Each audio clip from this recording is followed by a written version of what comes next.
ఇక చాలు అన్నీ చూస్తున్నాం లేదంటే తాట తీస్తామంటోంది అమెరికా. అగ్రరాజ్యం బంగ్లాదేశ్పై కన్నేసింది. బంగ్లా పరిణామాలపై ఎప్పటికప్పుడు సమాలోచనలు చేస్తున్నారు అధ్యక్షుడు డొనాల్డ్ ట్రంప్. బంగ్లాదేశ్లోని మైనారిటీ హక్కుల కోసం కట్టుబడి ఉన్నట్టు అమెరికా స్పష్టం చేసింది. America national intelligence director Tulsi Gabbard వ్యాఖ్యలు సంచలనం రేపుతున్నాయి. బంగ్లాదేశ్ను ఇస్లామిక్ ఖలీఫా అంటూ ఆమె చేసిన కామెంట్స్ ఇరు దేశాల మధ్య దౌత్యపరమైన ఉద్రిక్తతలకు దారితీశాయి. ఇటీవల ప్రెస్ మీట్లో అమెరికా విదేశాంగ శాఖ ప్రతినిధి టామీ బ్రూస్ బంగ్లాదేశ్లో మైనారిటీ వర్గాలపై హింసకు సంబంధించిన ఆందోళన వ్యక్తం చేశారు. అమెరికా ఇటువంటి చర్యలను ఖండిస్తుందని, ఈ సమస్యలను పరిష్కరించడానికి బంగ్లాదేశ్ తాత్కాలిక ప్రభుత్వం చేస్తున్న ప్రయత్నాలను అంగీకరిస్తుందని బ్రూస్ అన్నారు. ఏ దేశంలోనైనా మైనారిటీ వర్గాల సభ్యులపై హింస లేదా అసహనం ఏవైనా సంఘటనలను ఖండిస్తున్నామని చెప్పుకొచ్చారు. బంగ్లాలోని అందరికీ భద్రత, రక్షణ తాత్కాలిక ప్రభుత్వం తీసుకున్న చర్యలను స్వాగతిస్తున్నానన్నారు. బంగ్లాదేశ్లో మైనారిటీలపై విచారణ గురించి చర్చిస్తూ ఇస్లామిక్ ఖలీఫా భావజాలం, ప్రపంచవ్యాప్తంగా తీవ్రవాద అంశాలపై దాని ప్రభావం గురించి తులసి గబార్డ్ ఆగ్రహం వ్యక్తం చేశారు. ఇస్లామిక్ ఉగ్రవాదుల ముప్పు మరియు వివిధ ఉగ్రవాద గ్రూపుల ప్రపంచ ప్రయత్నం ఒకే భావజాలంతో కూరుకుపోయాయని చెప్పారు. మైనారిటీ హక్కుల ఉల్లంఘన ఇస్లామిక్ ఖలీఫాతో పాలించడమేనన్నారు గబార్డ్. మొహమ్మద్ యూనస్ నేతృత్వంలోని బంగ్లాదేశ్ తాత్కాలిక ప్రభుత్వం గబార్డ్ ప్రకటనలపై తీవ్ర ఆందోళన వ్యక్తం చేసింది. ఆమె వ్యాఖ్యలు దేశ ప్రతిష్టను తప్పుదారి పట్టించేవిగా ఉన్నాయని ఫైర్ అయింది. బంగ్లాదేశ్లో గతేడాది షేక్ హసీనా పదవీచ్యుతురాలైనప్పటి నుంచి మహమ్మద్ యూనస్ నేతృత్వంలోని కొత్త సైనిక ప్రభుత్వం నడుస్తోంది. అక్కడ మైనారిటీలపై హింసను అరికట్టడంలో విఫలమైనటువంటి విమర్శ బంగ్లాదేశ్పై అగ్రరాజ్యం అమెరికా ఎందుకు ఫోకస్ చేసింది, దీనిపైనే మాట్లాడదాము. విహెచ్పి నాయకులు వెంకటేశ్వరరాజు గారు ప్రజెంట్ మనకు అందుబాటులో ఉన్నారు. నమస్కారం అండి వెంకటేశ్వరరాజు గారు. నమస్కారం రోజా గారు. వెంకటేశ్వరరాజు గారు, ఇప్పుడు రీసెంట్గా America intelligence chief Tulsi Gabbard ఒక ఛానల్కి ఇచ్చినటువంటి ఇంటర్వ్యూలో ఆమె చేసినటువంటి వ్యాఖ్యలు కలకలం రేపుతున్నాయి. బంగ్లాదేశ్లో హింసాత్మకమైనటువంటి ఘటనలు చెలరేగుతున్నాయి, ఉగ్రవాద ఆందోళనలుగా ఆవిడ అభివర్ణించడము, ముఖ్యంగా మైనారిటీలుగా ఉన్నటువంటి హిందువులు, బౌద్ధులు, అక్కడ ఉన్నటువంటి క్రిస్టియన్స్ పైన జరుగుతున్నటువంటి దాడులను ఆవిడ అక్కడ మెన్షన్ చేయడం వల్ల అది ఇస్లామిక్ ఉగ్రవాదుల చర్య అని ఆవిడ చెప్పడము, ఇదంతా దేనికి దారితీస్తుందంటారు? అమెరికా అసలు ఎందుకు బంగ్లాదేశ్ పైన ఫోకస్ చేసింది? అమ్మా, అమెరికన్ నేషనల్ ఇంటెలిజెన్స్ డైరెక్టర్ ఆమె తులసి గబార్డ్.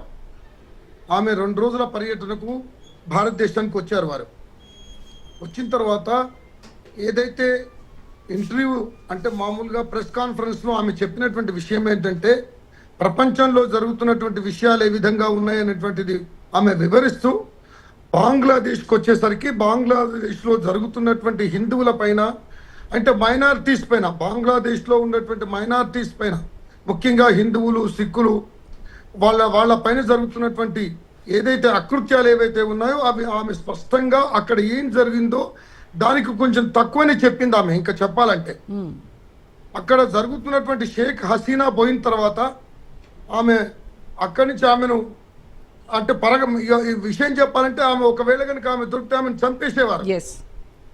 ఆమె రాత్రికి రాత్రి అలో లక్ష్మణ అని చెప్పేసి ఆమె తలదాచుకోవడానికి ఇండియాకు వచ్చిన తర్వాత అక్కడ జరిగినటువంటి అనేకమైనటువంటి ఘోరమైనటువంటి కార్యక్రమాలు ఏవైతే ఉన్నాయో, కొన్ని వేల మంది చనిపోయినటువంటి హిందువులు కానీ, క్రిస్టియన్స్ కానీ, సిక్కులు కానీ, జైన్లు కానీ, అక్కడ ఏదైతే మైనారిటీస్ ఉన్నారో, అక్కడి మైనారిటీస్ ఎవరైతే ఉన్నారో వాళ్ళ మీద జరిగినటువంటి దాడులు అసలు వర్ణనాతీతం. అయితే ఒక చిన్న ఉదాహరణ దానికి, ఈ ఇస్కాన్ ప్రముఖ ఎవరైతే ఉన్నారో, మొత్తం ఇంటర్నేషనల్ ఫేమస్ ఆయనను చంపడానికి ప్రయత్నం చేస్తే ఆయనను అరెస్ట్ చేశారు. ఆయనను అరెస్ట్ చేసి ఇంతవరకు ఆయనను ఎక్కడ పెట్టారు, ఆయన ఎక్కడున్నాడు ఏంటి అనేటువంటిది నోబడీ నోస్.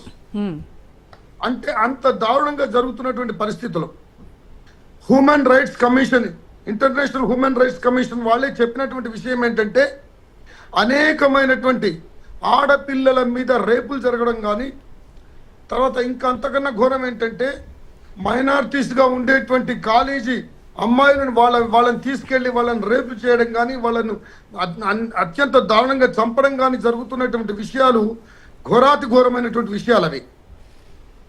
అయితే ఇంటర్నేషనల్ లెవెల్లో ఒక జులూస్ తీశారు. ఏది హిందువులు అనేటువంటి వాళ్ళు, అంటే మొత్తం మైనారిటీస్ తీసినటువంటి దానికి ఎవరైతే ఇస్కాన్ అతను లీడింగ్ చేశాడో అతను ఇంతవరకు ఏమైందో తెలియదు. అంటే హసీనాను పంపించిన తర్వాత ఇప్పుడు మహమ్మద్ యూనస్ ఎవరైతే చీఫ్ అడ్వైజర్ ఎవరైతే ఉన్నారో అతని ప్రభుత్వం నడుస్తూ ఉన్నది.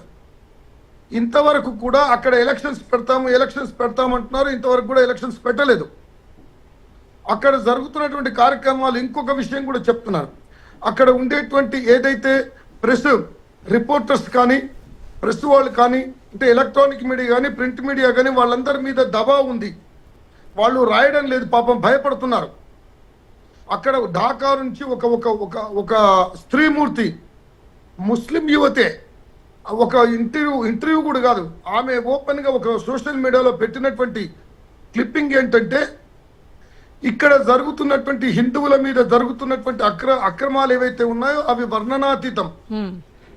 అక్కడ ఉన్నటువంటి దేవాలయాల మీద, అక్కడ ఉన్నటువంటి హిందువుల ఇండ్ల మీద, అక్కడ ఉన్నటువంటి హిందూ స్త్రీల మీద, అక్కడ ఉన్నటువంటి హిందూ బాలికల మీద జరుగుతున్నటువంటి ఏదైతే అకృత్యాలు ఏవైతే ఉన్నాయో అవి నేను చెప్పలేనటువంటి పరిస్థితిలో ఉన్నాయి అని చెప్పేసి ఆ తల్లి చెప్పినటువంటి విషయం.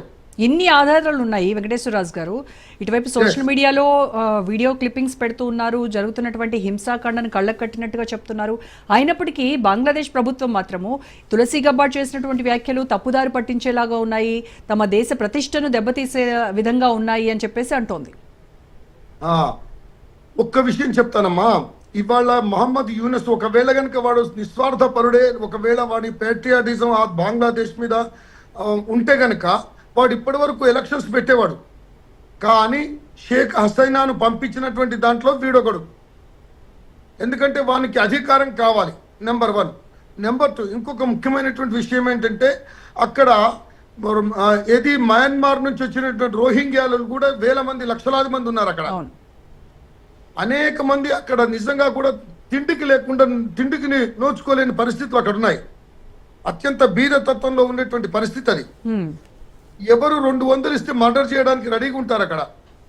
తర్వాత ఇంకొక విషయం ఏంటంటే ఎప్పుడు ఏ సంఘటన జరిగినా ఇంటర్నేషనల్ టెర్రరిస్ట్ ఆర్గనైజేషన్ ఏవైతే ఉన్నాయో అవన్నీ కూడా అక్కడ పనిచేస్తూ ఉన్నాయి. ఇప్పుడు హిజ్బుల్ తహరీర్ అనేటువంటి ఇంటర్నేషనల్ అది కూడా ఉంది అక్కడ. తర్వాత వీళ్ళందరూ కూడా ఈ టెర్రరిస్టులందరూ కూడా చూస్తున్నటువంటిది అంటే అలజడులు లేపి అక్కడ ఉన్నటువంటి ప్రశాంతతను కొల్లగొట్టేసి వాళ్ళు అంటే నిజంగా కూడా రాక్షసులు, వాళ్ళు వన్ కైండ్ ఆఫ్ రాక్షస నిజం చెప్పాలంటే. ఇవాళ పరిస్థితి ఢాకా పరిస్థితి ఇండియన్ రూపీస్ ఇక్కడ 100 రూపాయలు అయితే అక్కడ 141 రూపాయి, 141.26 పైసా. 171 మిలియన్ పీపుల్ ఉన్నారు అక్కడ. కానీ దాదాపుగా మనకు వచ్చినటువంటి అధికార వార్తలను బట్టి దాదాపుగా 58% అక్కడ తిండికి లేనటువంటి పర్సన్స్ ఉన్నారు అనేటువంటి పరిస్థితిలో ఉన్నదని. తర్వాత 18.7 below poverty line. Poverty line is different, below poverty line అంటే అర్థం చేసుకోండి. ఇక అంటే విషయం ఏంటంటే అంత భయానకమైనటువంటి పరిస్థితులు అక్కడ ఉన్నా కూడా ఈ షేక్ హసీనా పోయిన తర్వాత వీళ్ళు ఏదైతే నేషనల్ హార్మనీ అనేటువంటిది లేకుండా వాళ్ళు చేస్తున్నటువంటి అనేకమైనటువంటి కార్యక్రమాలు ఇవాళ భయానకమైనటువంటి దృశ్యాలను మనకు ముందుంచుతున్నాయి. ఇప్పుడు రాజు గారు, బంగ్లాదేశ్ మనకేమో పొరుగు దేశం, భారత్కి పొరుగు దేశం. ఇప్పుడు అమెరికా మాట్లాడుతోంది అక్కడ జరుగుతున్నటువంటి అకృత్యాలపై. అది భారతదేశానికి లాభం చేకూర్చేదా నష్టం చేకూర్చేదంటారా? అమ్మ, నేను ఒక విషయం చెప్తాను. ఇంటర్నేషనల్ రిలేషన్స్లలో ఇవాళ నిజంగా ప్రపంచంలో పటిష్టమైనటువంటి దేశం, పొలిటికల్గా, ఎకనామికల్గా, సోషల్గా, తర్వాత హెరిడిటరీగా వస్తున్నటువంటి పరిస్థితులలో ఇది బ్రహ్మాండమైనటువంటి భారతదేశం అనేటువంటిది ఒక పటిష్ట దేశంగా 2014 నుంచి ఇప్పటి వరకు వెలుగొందుతున్నటువంటి దేశంగా మారింది. ఒక చిన్న ఉదాహరణ చెప్తాను. కేమ్చో అంటే భారతదేశం ఇదివరకు ఏదైతే ప్రధానమంత్రి అక్కడికి వెళ్ళాలి అంటే ఆయనకు ఇవ్వలే, ఇదే అమెరికా ఆయనకు వీసా ఇవ్వలే. కానీ ఇవాళ రెడ్ కార్పెట్ వేసి పిలుస్తున్నారు ఆయన. ఇవాళ ఇంకొక విషయం కూడా చెప్తున్నాను. భారతదేశం పటిష్టతగా తయారవుతున్నటువంటి దేశం మొట్టమొదటి దేశాలలో ఇది మొట్టమొదటి దేశం. ఇది తర్వాత ఇంటర్నేషనల్ లెవెల్లో కూడా మన యొక్క సత్సంబంధాలు పెరుగుతున్నటువంటి దేశంలో ఉన్నాం మనం ఇవాళ. అంతేకాదు, ఒక చిన్న ఉదాహరణ, ఇవాళ రష్యను ఏది యుద్ధం జరుగుతున్నప్పుడు వాళ్ళు హాఫ్ అన్ అవర్ 52 minutes ఆపి మన భారతీయులంతా బయటకు వచ్చిన తర్వాత మళ్ళీ యుద్ధం స్టార్ట్ అయింది. అంటే ఇంటర్నేషనల్ లెవెల్లో యుద్ధం కూడా ఆపినటువంటి పరపతి కలిగినటువంటి దేశంగా ఇవాళ మన భారతీయ ప్రధాని ఉన్నాడు అనేటువంటిది మన అందరికీ తెలిసినటువంటి విషయమే. ఇవాళ ఒక్కసారి ఆయన కనుక అమెరికాకి వెళితే అందరూ కూడా లేచి నిలబడి ఆయనకు వెల్కమ్ చెప్తున్నటువంటి పరిస్థితి. ఒకప్పుడు వీళ్ళని చూసినటువంటి పరిస్థితి కూడా లేదు. ఇక్కడ నుంచి ప్రెసిడెంట్ పోతే ఆయనకి ఇచ్చేటువంటి హానర్ ఏ విధంగా ఉండేనో ఇదివరకు మన అందరికీ తెలుసు. కానీ ఇవాళ మార్పు జరిగింది. కాబట్టి ఇవాళ భారతదేశానికి సపోర్ట్ ఉండడం మంచిది అనేటువంటి ఉద్దేశం అమెరికాకు కూడా ఉంది. కాబట్టే ట్రంప్ వచ్చిన తర్వాత మీరు నాకు చాలా ఆత్మీయులు, మీరు నాకు నిజమైనటువంటి ఫ్రెండ్ అని చెప్పేసి ఒప్పుకున్నటువంటి మనిషి ఆయన. కాబట్టి ఇవాళ బంగ్లాదేశ్లో హిందువుల పైన అంటే మైనారిటీస్ పైన జరుగుతున్నటువంటి ఆ విషయాలను 100% ఆయన ఖండించిన మాట వాస్తవం. ఇవాళ ఇంకొక విషయం చెప్తాను.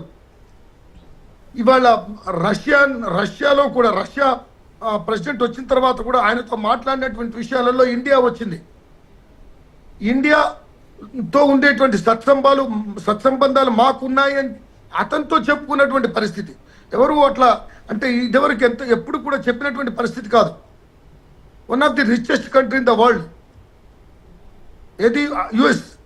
రిచెస్ట్ ఒకటే కాదు, ఆ యొక్క పేరు ప్రతిష్టలు కలిగినటువంటి దేశంగా మనం మొదటి నుంచి అనుకుంటూ ఉన్నాం. అవును, అగ్రరాజ్యంగా అనుకుంటున్నాం మనం. కాబట్టి అటువంటి వాళ్ళే ఇవాళ వేనోళ్ళ పోగొట్టున్నారు భారతదేశాన్ని. అంటే ఇవాళ అందుకొరకే ట్రంప్ ఏం చేస్తున్నాడంటే ఇవాళ అమెరికన్ నేషనల్ ఇంటెలిజెన్స్ డైరెక్టర్ చెప్పినటువంటి తులసి గబ్బార్డ్ ఆయన యొక్క డైరెక్షన్ లేకపోతే ఈమె అనకపోవు. Yes, she is having directions from the Trump. అంటే ట్రంప్ కన్సర్న్లోనే ట్రంప్కి తెలిసి ట్రంప్ కన్సర్న్లోనే ఇంటెలిజెన్స్ డైరెక్టర్ ఈ రకమైనటువంటి వ్యాఖ్యలు చేసిందంటారు. 100% అండి, 100% అమ్మ. ఇవాళ ఇంకొక విషయం చెప్తున్నాను. ఇవాళ అంటే మామూలుగా చెప్పినటువంటి విషయం ఏంటంటే ఇవాళ రాడికలైజేషన్ జరిగినటువంటి బంగ్లాదేశ్ మొత్తం రాడికలైజేషన్ ఇవాళ పరిస్థితి ఆలోచిస్తే ఇవాళ బంగ్లాదేశ్ ఒక్కటే కాదు, ముస్లిమ్స్ ఒక యుఏఈ తప్ప ముస్లిమ్స్ మెజారిటీ ఉన్నటువంటి దేశాలన్నీ కూడా ఇవాళ రాడికలైజేషన్తో నిండిపోయి ఉన్నాయి. ఒకరికొకరు కొట్టుకోవడం, అక్కడ భయానకమైనటువంటి ఎకనామికల్ కండిషన్స్, అక్కడ ఉండేటువంటి అంతర్యుద్ధాలు, అక్కడ చేస్తున్నటువంటి ఆ యొక్క పాపం. ఇవాళ పాకిస్తాన్లో ఒక రొట్టె లేదు పరిస్థితి, తినడానికి ఒక రొట్టె లేని పరిస్థితి. ఇవాళ విషయం ఐసిస్ పరిస్థితి ఏ విధంగా ఉందో తెలుసు. ఇటువంటి పరిస్థితులలో అంటే వాళ్ళు ఏంటంటే డిస్ట్రక్షన్ కు ఎక్కువగా వాళ్ళు ఆకర్షింపబడతారు అనేటువంటిది ఉద్దేశం. రాక్షసులే కదా ఇవాళ టెర్రరిస్టులు అంటే, నథింగ్ బట్ వెనకట పురాణ కాలంలో రాక్షసులు అనేవారు. ఇవాళ రాక్షసులు ఎవరంటే టెర్రరిస్టులు. ఇవాళ మనం మొత్తం వరల్డ్లో చూసుకుంటే ఎవరు రాక్షసులు ఎక్కువగా ఉన్నారు అంటే ఏ క్యాస్ట్ ఏ రిలీజన్ అంటే వాళ్ళే చెప్తారు. అట్లనే ఇప్పుడు ఈ యొక్క రాడికలైజేషన్ చేస్తున్నటువంటి పరిస్థితులలో అక్కడ జరుగుతున్నటువంటి ఏదైతే ఇంకొక విషయం కూడా ఒక 15 days బ్యాక్ ఏదైతే డిపార్ట్మెంట్ ఆఫ్ స్టేట్ ఏది స్పోక్స్ పర్సన్ విల్సన్ అనేటువంటి అతను ఒక స్టేట్మెంట్ ఇచ్చాడు. ఏమని ఇచ్చాడంటే ఇమ్మీడియట్ గా బంగ్లాదేశ్ లో ఎలక్షన్స్ జరగాలి. అక్కడ ఉన్నటువంటి టన్నీ బ్రూస్ అతను కూడా అయితే అతను ఏమన్నాడంటే అక్కడ ఒకవేళ కనుక ఎలక్షన్స్ జరిగితే, కానీ ఎలక్షన్స్ జరిగించే పరిస్థితి అక్కడ ఎవరైతే యూనస్ ఉన్నాడో వాడు చేయనిచ్చేటువంటి పరిస్థితిలో లేడు. అక్కడ జరుగుతున్నటువంటి ఆందోళనలు, ఈ ఉగ్రవాద సంస్థల దాడులు, వీటన్నిటి గురించి ఇటు తులసి గబ్బార్డ్ మాట్లాడారు. అలాగే అలాంటిది ఏమీ లేదు అని చెప్పేసి ఇటు బంగ్లాదేశ్ ప్రభుత్వం కూడా మాట్లాడుతుంది. కానీ అసలు అక్కడ యాక్చువల్గా ఏం జరుగుతుంది, అక్కడ జనం ఎలాంటి కష్టాలు పడుతున్నారు, జనం ఏ రకమైనటువంటి పరిస్థితుల్లో కొట్టుమిట్టాడుతున్నారు అనేది ఎవరు ఆలోచించట్లేదు. అదేమ్మా అయితే నేను ఒక విషయం చెప్తాను, ఆలోచించడం లేదని ఒక విషయం అయితే, ఇక్కడ ఉన్నటువంటి భారతదేశంలో ఉండేటువంటి కుహనా రాజకీయ నాయకులు ఎవరైతే ఉన్నారో, ఎవరైతే టెర్రరిస్టులకు తర్వాత భారతదేశానికి వ్యతిరేకంగా పనిచేసేటువంటి వాళ్లకు సహాయ సహకారాలు అందించేటువంటి వాళ్ళు ఎవరైతే ఉన్నారో, వాళ్ళందరికీ కూడా ఇటువంటి జరగాలనేటువంటి భావమే ఉంది వాళ్ళలో. ఇంతవరకు కూడా జరగాలనే ఉంది. భారతదేశం మీద భక్తితో కాదు, భారతదేశం మీద ఉండేటువంటి భారతదేశం, మనం ఈ భారతదేశం గాలి పీలుస్తున్నాం, ఈ భారతదేశం తిండి తింటున్నాం, ఈ భారతదేశంలో బ్రతుకుతున్నాం అనేటువంటి భావన ఇంతవరకు వాళ్ళలో ఇంకా కలగడం లేదు. లేకపోతే ఏంటమ్మా, ఇవాళ జేఎన్యూ పరిస్థితి ఏందమ్మా? జేఎన్యూలో దేశ్ తుకడే తుకడే होंगे ఇన్షియల్లా అఫ్జల్ గురు ఘర్ ఘర్ మే పైదా హోగా. వాడు చేసినటువంటి అకృత్యం ఏంటో తెలుసు కదా మనందరికీ. వాడు పార్లమెంట్ మీద బాంబు వేసినోడు. పార్లమెంట్ అంటే మనకు ప్రజాస్వామ్యానికి దేవాలయం. అటువంటి ప్రజాస్వామ్యం ఆ దేవాలయం మీద బాంబులు వేసినటువంటి వాడు ఉరి తీస్తే, వాడికి న్యాయస్థానం వానికి ఉరి శిక్ష వేస్తే, ఉరి తీస్తే వాడు ఘర్ ఘర్ మే పైదా హోగా. అటువంటి త్రాష్టులు, అటువంటి దుష్టులు, అటువంటి రాక్షసులు వాళ్ళు ఇస్తున్నటువంటి స్టేట్మెంట్లు ఇవి. అయితే ఇటు తులసి గబ్బార్డ్ చేసినటువంటి వ్యాఖ్యలు, ఇదంతా ఈ వివాదం మొత్తం కూడా ప్రపంచ దృష్టిని ఆకర్షించిందనే చెప్పాలి.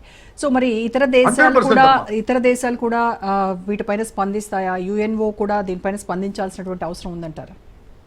100% అమ్మా. ఇంకొక విషయం కూడా చెప్తాను. ఇవాళ నిజంగా కూడా శాంతి కాముకాలు కావాలి అంటే యునైటెడ్ నేషన్స్ ఆర్గనైజేషన్స్ లో పీస్ అనేటువంటిది ఉండాలి అనేటువంటి ఒక విభాగం ఉంది కదా. యునైటెడ్ పీస్ కమిటీస్ ఉన్నాయి కదా, యునైటెడ్ నేషన్స్ పీస్ కమిటీస్. వాళ్ళందరూ కూడా నిజంగా కూడా వాళ్ళు చేస్తున్నటువంటి తక్కువ. ఒకసారి ఎవరు ట్రంప్ కూడా అన్నారు, రష్యన్ ప్రెసిడెంట్ అన్నారు, తర్వాత దుబాయ్ ప్రెసిడెంట్ కూడా ఒకసారి అన్నారు. ఏమన్నారంటే అక్కడ చేసేటువంటి కార్యక్రమాలు సరిగా జరగడం లేదు అని చెప్పి యునైటెడ్ నేషన్స్ ను వాళ్ళు అంటే విమర్శించినటువంటి పరిస్థితులు ఉన్నాయి. ఇవాళ ఉక్రెయిన్, ఇవాళ రష్యా, ఇవాళ వాటి మీద ఏం చర్యలు తీసుకుంటున్నారు వీళ్ళు? ఇవాళ అనేకమైనటువంటి ఐసిస్ లో భయానకమైనటువంటి కార్యక్రమాలు జరుగుతున్నాయి. ఇవాళ అమ్నెస్టీ ఇంటర్నేషనల్ ఏం చేస్తుంది? ఇవాళ అమ్నెస్టీ ఇంటర్నేషనల్ ఇప్పుడు బంగ్లాదేశ్ లో జరుగుతున్నటువంటి అకృత్యాల గురించి వారు ఏం మాట్లాడుతున్నారు? ఇవాళ ఈ యునైటెడ్ నేషన్స్ ఆర్గనైజేషన్ ఏం రిపోర్ట్ తయారు చేసింది వీటి మీద? అన్ని దేశాలకు వీటో హక్కు అన్ని దేశాలకు పెట్టారు కదా. అటువంటి దశలో మరి వీళ్ళందరినీ కూర్చోబెట్టి మరి ఇంటర్నేషనల్ పీస్ గురించి ఏం ఆలోచిస్తున్నారు? ఇవాళ ఎన్నిసార్లు మీటింగ్లు అయ్యాయి? ఒక్కసారి ఆలోచిస్తే పీస్ గురించి ఇవన్నీ ఆలోచించాల్సిన అవసరం ఉందమ్మా. ఒకటి. ఇంకొకటి, షేక్ హసీనా పోయిన తర్వాత అత్యంత దారుణంగా, షేక్ హసీనా ఉన్నంత వరకు కొంత బంగ్లాదేశ్ కు తర్వాత భారతదేశానికి కొంచెం సత్సంబంధాలు ఉండేది. ఆమె మన 15th ఆగస్టుకు రావడం, తర్వాత ఆమెను చీఫ్ గెస్ట్ గా పిలవడం, మన వాళ్ళు అక్కడికి వెళ్ళడం, ఇవన్నీ జరిగినాయి. కొంచెం మైనారిటీస్ మీద ఆమెకు ఉండేటువంటి ఏదైతే లా అండ్ ఆర్డర్ ఏదైతే ఉందో దాన్ని సరిగా చూసుకునేటువంటి బాధ్యత ఆమె తీసుకుంది. దాని మూలాన్నే వీళ్ళందరూ ఎగనెస్ట్ అయినారు. ఆమె నిజంగా ఆమె కనుక ఒక 1 hour కనుక ఎక్స్ట్రా ఉంటే అక్కడ బంగ్లాదేశ్లో ఆమె చంపేవాడు. ఇప్పుడు ఈ అమెరికా ప్రెషర్ వల్ల అక్కడ బంగ్లాదేశ్లో వాళ్ళు వ్యాపారాలు కావచ్చు, లేకపోతే ఇతర దేశాలతో సత్సంబంధాలు కావచ్చు, వీటిపైన ఎంతవరకు ఇంపాక్ట్ ఉంటుందంటారు? ఎందుకంటే గత కొంతకాలంగా చూస్తే మనము చైనాతో వ్యాపార సంబంధాలు కావచ్చు, కొంతమేరకు సత్సంబంధాలు కూడా మెయింటైన్ చేస్తూ వస్తుంది బంగ్లాదేశ్. మరి అలాంటప్పుడు ఇప్పుడు అమెరికా ప్రెషర్ చేస్తూ ఆ ఒత్తిడి వల్ల చైనా ఏమైనా జోక్యం చేసుకుంటుందంటారా? చైనా ఎదురు చూస్తుందమ్మా. చైనా భయంకరంగా ఎదురు చూస్తుంది. ఈ విషయంలో United states department of state spokes person tummy Bruce ఒక మాట అన్నాడు. బంగ్లాదేశ్ లో జరుగుతున్నటువంటి ఏదైతే వయలెన్స్ యాక్టివిటీస్ ఏవైతే ఉన్నాయో అవి అన్ని దేశాలు పరిశీలిస్తున్నాయి, పరీక్షిస్తున్నాయి, వాటి మీద ఒక డేగ కన్నేసి చూస్తున్నాయి అనేటువంటిది చెప్పాడు ఆయన. చెప్పిన తర్వాత ఇంకొక విషయం కూడా, అంటే ఆ డేగ కన్ను ఎందుకేసి చూస్తున్నాయి అంటే అక్కడ అత్యంత దారుణంగా ఉన్న తర్వాత అక్కడి నుంచి పరిగెత్తుకొచ్చేది ఎక్కడికి? మన దగ్గరికే, అక్కడ ఉండేటువంటి వాళ్ళు. అయితే టెర్రరిస్టులు రావచ్చు, రోహింగ్యాలు రావచ్చు, తర్వాత బంగ్లాదేశీలు చొరబడవచ్చు. ఇప్పటికే కొన్ని కోట్ల మంది మన భారతదేశంలో ఉన్నారు. ఇప్పటికీ ఇవాళ ఏది హైదరాబాద్లో కూడా ఉన్నారు, చెప్తున్నాను. రోహింగ్యా, బంగ్లాదేశీలు కూడా చొరబడినటువంటి వాళ్ళు ఉన్నారు. వీళ్ళందరి ద్వారా ఒకవేళ కనుక భారతదేశంలో అలజడి రేగితే, ఒకవేళ కనుక భయానకమైనటువంటి పరిస్థితులు ఏర్పడితే వాళ్ళు ఎదురు చూస్తూ ఉన్నారు ఎప్పుడు జరుగుతుంది ఇది అని చెప్పేసి. ఇప్పుడు పాకిస్తాన్ ఎంతో, చైనా కూడా అటువంటిదే మనకు. ఇవాళ మన బార్డర్లో అరుణాచల్ ప్రదేశ్ మాది అంటున్నారు. ఇవాళ అక్కడ 18 మంది అక్కడ మన వాళ్ళు చచ్చిపోయారు, వాళ్ళు 36 మంది వాళ్ళు చనిపోయారు. ఇవన్నీ వాళ్ళు ఇంకా రెచ్చగొట్టేటువంటి పరిస్థితులు ఇంకా చేస్తూ ఉన్నారు. అయితే ఒక విషయం, ఎల్ఓసి దగ్గర కూడా వాళ్ళు చేసేటువంటి అకృత్యాలు ఇంకా మనకు తెలుసు. ఇవాళ రోడ్ వేస్తున్నారు. ఇవన్నీ ఏంటి అంటే ఎప్పుడు అదను చూసుకొని వాళ్ళు అటాక్ చేయాలా, ఏం చేయాలనేటువంటి ఆలోచిస్తున్నటువంటి పరిస్థితులు ఇవన్నీ.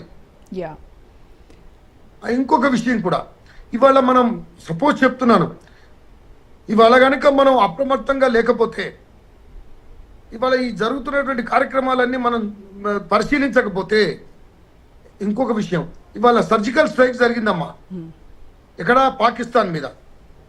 సర్జికల్ స్ట్రైక్ జరిగినప్పుడు అరే ఒక ప్రతిపక్ష నాయకుడు, చీఫ్ ఆఫ్ ప్రతిపక్షం, అతను మీరేం చేశారు, ఎక్కడ చేశారు, దానికి ఆనవాళ్ళు ఎక్కడున్నాయి, మీరు చేశారా, ఇట్లా ఎన్ని చేయలేదు అనేటువంటి భావన వాడు వెలిబుచ్చితే, తర్వాత లండన్కు వెళ్ళి లండన్లో ఇచ్చినటువంటి ఉపన్యాసం ఏంది ఆయన.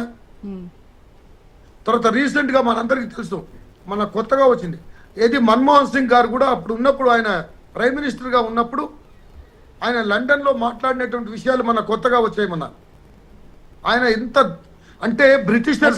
వెంకటేశ్వరరాజు గారు, ఇప్పుడు ఒకటి ఏంటంటే కొంతమంది వాదన ఎలా ఉందంటే, తులసి గబార్డ్ ఏదైతే ప్రెస్ కాన్ఫరెన్స్లో, ప్రెస్ మీట్లో చేసినటువంటి వ్యాఖ్యలు ఈ వివాదానికి ఇంకొంచెం ఆజ్యం పోసాయి, మీడియా కూడా కొంత సంయమనం పాటించాల్సినటువంటి అవసరం ఉంది అని కూడా కొందరు సూచిస్తున్నారు. అది ఎంతవరకు కరెక్ట్ అంటారు? నిజంగా ఆంక్షలు ఉండాలా మీడియా పైన ఇలాంటి విషయాలు ఎస్పెషల్లీ? అమ్మ, కొన్నిటి మీద ఉక్కుపాదం చేయాల్సినటువంటి అవసరం ఉంది. ఇవాళ ఒక చిన్న ఉదాహరణ చెప్తాను. ఇవాళ చైనాలో ఎంత ప్రెస్ అయినా ఏదైనా సరే గవర్నమెంట్కు తెలియకుండా వాళ్ళు పబ్లిష్ చేయడానికి వీల్లేదని చెప్పేసి అక్కడ ఒక రూల్ ఉంది, తెలుసండి. ఇవాళ మన దగ్గర కమ్యూనిస్టులు ఏం చెప్తుంటారు, స్వేచ్ఛ లేదని చెప్తున్నారు కదా. అక్కడ ఎందుకు లేదు అది చెప్తారా వీళ్ళు? దానికి సమాధానం చెప్పగలుగుతారా? అనగదొక్కుతున్నటువంటి దేశం అది. నిజంగా చెప్పాలంటే ఎక్కడ స్వేచ్ఛ ఉంది? పత్రికా విలేకరులకు స్వేచ్ఛ ఉందా అక్కడ? ఎలక్ట్రానిక్ మీడియా, ప్రింట్ మీడియాకి అక్కడ స్వేచ్ఛ ఉందా? చెప్పమనండి, ఎవరు చెప్తారు? ఏ కమ్యూనిస్ట్ చెప్తాడు? కానీ మన దేశంలోకి వచ్చే వరకు స్వేచ్ఛ కావాలట. అంటే చెప్తున్నాను, ఇటువంటి వాళ్ళు ఉన్నప్పుడు ఇవి ఉండాల్సినటువంటి అవసరం ఉందమ్మా. కొన్ని మంచి జరగాలంటే కొన్ని డెఫినెట్గా ఏకఛత్రాధిపత్యం కొన్ని విషయాలలో ఉండాల్సినటువంటి అవసరం ఉంది. రైట్ అండి, ఓకే, థ్యాంక్ యూ వెంకటేశ్వరరాజు గారు. నమస్కారం అమ్మా.